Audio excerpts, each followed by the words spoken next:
హాజరైన ప్రతి ఒక్కరికి మధుర స్మృతులను మిగిల్చే విధంగా విజయనగరం శ్రీ పైడితల్లి అమ్మవారి సిరిమాను సంబరాన్ని నిర్వహించాలని రాష్ట్ర ఎంఎస్ఎంఈ సెర్ప్ ఎన్ఆర్ఐ వ్యవహారాల శాఖ మంత్రి కొండపల్లి శ్రీనివాస్ అధికార యంత్రాంగాన్ని కోరారు.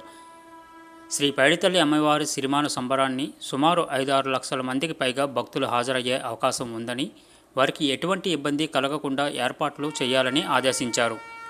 అక్టోబర్ 7వ తేదీన పైడితల్లి అమ్మవారి పండుగ నిర్వహణపై జిల్లా కలెక్టర్ డాక్టర్ బిఆర్ అంబేద్కర్ అధ్యక్షతన కలెక్టరేట్ ఆడిటోరియంలో మొట్టమొదటి సమీక్షా సమావేశాన్ని నిర్వహించారు. పలువురి అభిప్రాయాలను తెలుసుకున్నారు.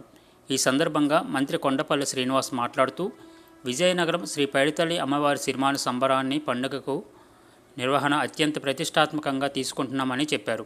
జిల్లా సంబంధం ఉన్న ప్రతి ఒక్కరూ అమ్మవారి పండుగకు హాజరవుతారని, వారికి చక్కని ఆతిథ్యాన్ని ఇవ్వాల్సిన బాధ్యత మనందరిపైనే ఉందని సూచించారు. సుమారు 5-6 లక్షల మంది పండుగను దర్శనానికి హాజరయ్యే అవకాశం ఉందని, అందుకు అనుగుణంగా ఏర్పాట్లు చేయాలన్నారు. దీనికోసం ప్రభుత్వ శాఖలన్నీ చక్కని సమన్వయంతో పనిచేయాలని సూచించారు. దేవాదాయ పర్యాటక శాఖలతో పాటు ఈ ఏడాది సెర్ప్, చిన్న సూక్ష్మ మధ్య తరహా పరిశ్రమల శాఖను కూడా ఈ ఏడాది భాగస్వాములను చేయడానికి నిర్ణయించామని తెలిపారు. అన్ని రకాల సాంప్రదాయాలను పాటిస్తూనే అమ్మవారి పండుగ నిర్వహించాలని, భక్తులు ఎక్కడా ఇబ్బంది పడకుండా చూడాలని మంత్రి కొండపల్లి ఆదేశించారు.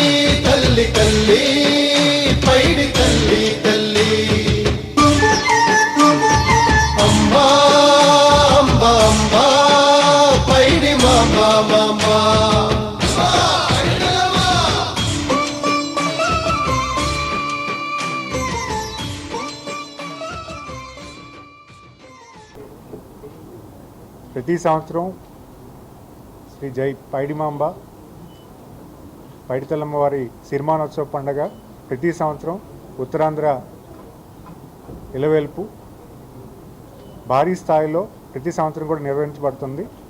అలాగే ఈ సంవత్సరం కూడా అక్టోబర్ 6వ తారీఖున 7వ తారీఖున పెద్ద ఎత్తున ఈ సంవత్సరం కూడా జరగబోతూ ఉంది. అయితే ప్రభుత్వం పండగగా గత సంవత్సరం అనౌన్స్ చేయడం జరిగింది.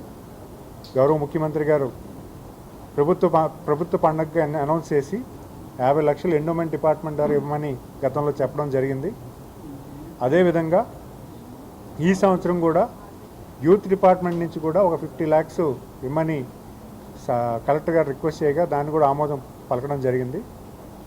అది ఈ సంవత్సరం గత సంవత్సరం కన్నా ఈ సంవత్సరం మరింత భారీగా చేయాలన్నది మా అందరి ఆకాంక్ష.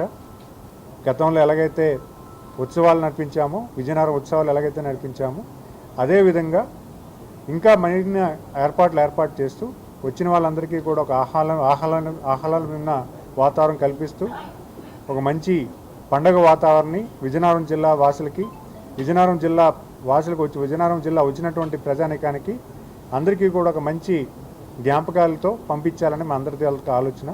సో డెఫినెట్గా గత సంవత్సరం ఎంత బాగా జరిగిందో ఈ సంవత్సరం అంతకన్నా బాగా జరుగుతుందని మీ అందరికీ కూడా విజ్ఞప్తి చేస్తున్నాను. ఈరోజు టెంపుల్ కోసం కూడా టెంపుల్ చుట్టూ కూడా టెంపుల్ డెవలప్మెంట్కి గత తెలుగుదేశం ప్రభుత్వంలో ల్యాండ్ ఎక్వైర్ చేయడం జరిగింది. అయితే ఈసారికి దాని ల్యాండ్ ఎక్వైర్ చేస్తూ అక్కడ ఉన్నటువంటి బిల్డింగ్ డిమాలిష్ చేసి దాన్ని మళ్ళీ వర్క్స్ ఇనిషియేట్ చేయడం కూడా టెండర్ కాల్ చేయడం జరిగింది. సో పండగ అయిపోయిన తర్వాత వర్క్స్ అన్నీ కూడా స్టార్ట్ అయ్యి మోస్ట్లీ నెక్స్ట్ పండగకి ఫంక్షనల్ ఆపరేషన్స్ వచ్చేలాగైనా ప్లాన్ చేసే దశగా ఇక్కడ అధికారులు అందరూ కూడా ప్లాన్ చేస్తున్నారు. సో ఖచ్చితంగా విజయనగరం ఉత్సవానికి అందరికీ కూడా మీ ద్వారా అందరికీ కూడా విజ్ఞప్తి చేస్తున్నాను. విజయనగరం ఉత్సవాన్ని విజయవంతం చేయండి, అమ్మవారి దర్శించుకోండి, అమ్మవారి ఆశీస్సులు పొందండి. మనందరికీ ఇలవేల్పు, మనందరికీ ప్రతి ఇంటికి కూడా పైడితల్లి అమ్మవారి అంటే ఒక మంచి ఇలవేల్పు. సో అందరూ కూడా సంతోషంగా ఉండాలని, ఆనందంగా ఉండాలని కోరుకుంటూ ధన్యవాదాలు. నమస్కారం. వచ్చే నెల అక్టోబర్ 7న శ్రీ పైడితల్లి అమ్మవారి పండుగ ఫెస్టివల్ అనేది ఉంది. ప్రతి సంవత్సరం ఎన్నో సంవత్సరాల నుంచి, ఒక 250 years నుంచి మనం నిర్వహిస్తూ వస్తున్నాము. అయితే తొల్లేలు 6వ తారీఖు నుండి అయితే ఈ పండగను కూడా ఈసారి కూడా విజయవంతం చేయాలని అధికారులందరినీ కూడా కోరుతా ఉన్నాను. అయితే ఈరోజు 30th ఆగస్ట్న ఫస్ట్ మీటింగ్ మనం అమ్మవారి పండగ ఫెస్టివల్ ఆర్గనైజేషన్ కోసం ప్రిపరేషన్ కోసం ఫస్ట్ మీటింగ్ అనేది ఈరోజు పెట్టాము. అయితే ఉత్సవాలు కూడా పోయిన సంవత్సరం చేశాము. అదేవిధంగా ఈ సంవత్సరం కూడా 2 రోజులు చేయాలని అధికారులతో కోరాము. అయితే అది కూడా త్వరలో అవన్నీ డిసైడ్ చేయటం జరుగుతుంది. అయితే ఇది ఫస్ట్ ఇనీషియల్ ప్రిపరేషన్ మీటింగ్ మాత్రమే. అన్ని డిపార్ట్మెంట్స్ కూడా కోఆర్డినేట్ చేస్తూ మున్సిపాలిటీ, ఎలక్ట్రిసిటీ, అన్ని పోలీస్ డిపార్ట్మెంట్స్, ఆర్ఎండ్బి, ఎండోమెంట్స్ అన్ని డిపార్ట్మెంట్స్ కోఆర్డినేట్ చేస్తూ ఒక అద్భుతమైన ఫెస్టివల్ని లాస్ట్ ఇయర్ చాలా బాగుంది, లాస్ట్ ఇయర్ కన్నా ఇంకా బెటర్గా చేయాలని కోరుకుంటా ఉన్నాను. ప్రజలందరూ కూడా, విజయనగరం ప్రజలు, ఉత్తరాంధ్ర ప్రజలందరూ కూడా పాల్గొని శ్రీ శ్రీ పైడితల్లి అమ్మవారు ఆశీర్వాదాలు పొంది అద్భుతంగా చేయాలని కోరుకుంటూ సెలవు తీసుకుంటాను.